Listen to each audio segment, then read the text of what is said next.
querido se enferma o cae en una fase terminal, es muy común que la gente se sienta sumamente culpable cuando la persona fallece.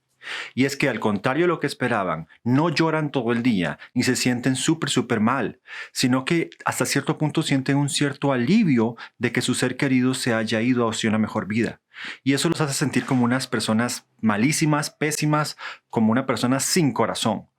Y de hecho la gente llega al psicólogo y dice, ¿cómo es posible, doctor, que no esté sufriendo, que no esté llorando mi ser querido? ¿Qué acaso yo no lo quería? ¿Qué acaso inconscientemente incluso tal vez lo odiaba y por eso me alegré que la persona se fuera de aquí?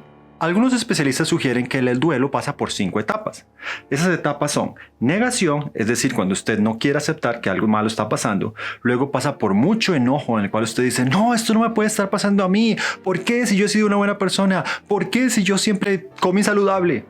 Luego entra una etapa de negociación durante la cual la persona como que termina un poco aceptando, pero luego ¡pum!, cae en una tristeza absoluta o depresión donde la persona ya entiende que está sumamente mal y que no hay otra opción. Y por último llega hacia la aceptación. No obstante, estas 5 etapas del duelo son no más que una teoría y por lo tanto no hay ningún tipo de afirmación científica al respecto. No todas las personas van a pasar por esas etapas y si las llegan a pasar no las van a pasar necesariamente en ese orden que yo mencioné. Por lo tanto, todos procesamos el sufrimiento de una manera distinta. Todos tenemos algo que llamado mecanismo de defensa. Por ejemplo, si usted trabaja en una empresa y usted descubre que esa empresa está contaminando el ambiente, usted tiene 2 opciones: sentirse sumamente culpable porque usted cree que usted es cómplice con esa empresa y llegar a renunciar y perder su trabajo, etc. O simplemente entender que las decisiones sobre el ambiente las toman los gerentes y que usted no tiene decisión sobre eso y que usted simplemente está cumpliendo con sus funciones y que esas no están afectando al ambiente directamente. Cuando un ser querido está enfermo o cuando un ser querido fallece, todos procesamos el sufrimiento a través de mecanismos de defensa total y completamente distintos. O simplemente tenemos una perspectiva muy rica y variada sobre lo que realmente significa la muerte. Eso también en religión se conoce como los valores escatológicos. Inclusive, una persona atea podría llegar a procesar mucho mejor el sufrimiento de perder a un ser querido que una persona sumamente religiosa. Y ahí es donde sale la filosofía llamada estoicismo, que es el aprender a poder manejar, administrar el dolor y poder hasta cierto punto aceptarlo para poder convivir con él. Por lo general se dice que no es el miedo lo que nos causa daño, sino que es el miedo del miedo.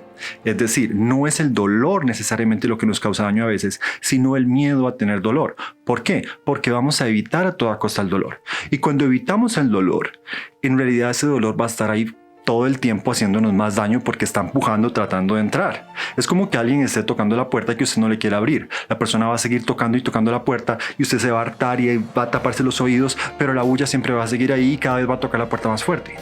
¿Por qué en lugar de eso simplemente no le abrimos la puerta al dolor o al sufrimiento y aprendemos a convivir con él, aprendemos a aceptarlo? Básicamente eso es lo que algunas personas hacen ante el duelo de un ser querido. Eso no los hace personas mejores a las otras.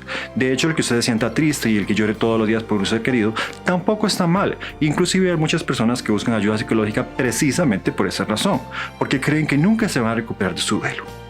No obstante, el punto que quiero hacer es que todos procesamos el duelo de forma distinta. Si usted conoce a un ser querido que tal vez no lloró en el funeral o que tal vez no mostró todas las emociones que usted esperaba ante el fallecimiento de un ser querido, no lo juzgue. No juzgue a las personas por manejar el dolor o el sufrimiento de una forma distinta a la suya. Tampoco juzgue a la persona por mostrar sufrimiento. No crea que esa persona se está haciendo la víctima o que esa persona es demasiado emocional o demasiado dramática. Todos somos diferentes, todos procesamos el dolor diferente y todos tenemos derecho a expresar el dolor de forma distinta. Por lo tanto, vivamos en paz y aprendemos a aceptar el dolor, no importa cuándo, cómo o de dónde venga.